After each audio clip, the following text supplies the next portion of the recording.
Bonjour à tous, on se retrouve aujourd'hui pour une nouvelle question juridique et le sujet que nous allons aborder est la démission. Vous avez envie de changer de travail ou tout simplement votre poste ne vous convient plus?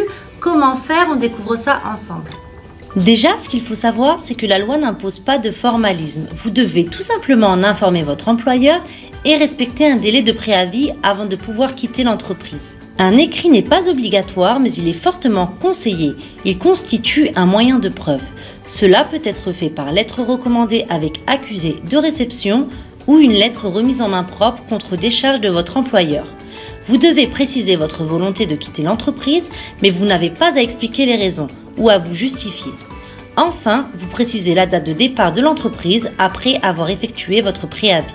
Le préavis commence à partir du jour où l'employeur reçoit la lettre de démission ou la remise en main propre contre décharge.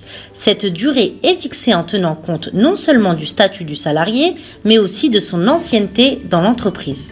Par exemple, si vous êtes dans la catégorie employé que vous avez fait 6 mois dans l'entreprise, votre préavis sera de 8 jours. Si vous avez fait entre 6 mois et 2 ans, il sera de 15 jours. Et si vous avez fait plus de 2 ans, il sera de 1 mois. Il s'agit d'une durée minimale.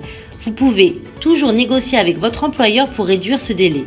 Par contre, votre employeur ne peut pas vous imposer un délai plus long que celui prévu par la convention collective. Le Code du travail ne prévoit pas de sanctions, mais les tribunaux accordent une indemnisation à l'employeur qui en fait la demande.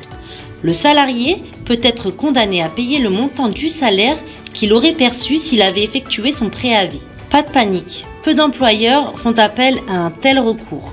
Enfin, l'employeur ne peut pas se faire justice lui-même et déduire du solde de tout compte le montant correspondant au préavis non effectué à titre de compensation. Et bien voilà, c'était la question juridique du jour. Donc pour retrouver l'article dans son intégralité, je vous donne rendez-vous sur notre site internet ou sur notre application L'Hôtellerie-Restauration. Je vous mets tous les liens et informations complémentaires juste en dessous de la vidéo. Je vous dis à très bientôt pour une nouvelle question et surtout n'oubliez pas, abonnez-vous.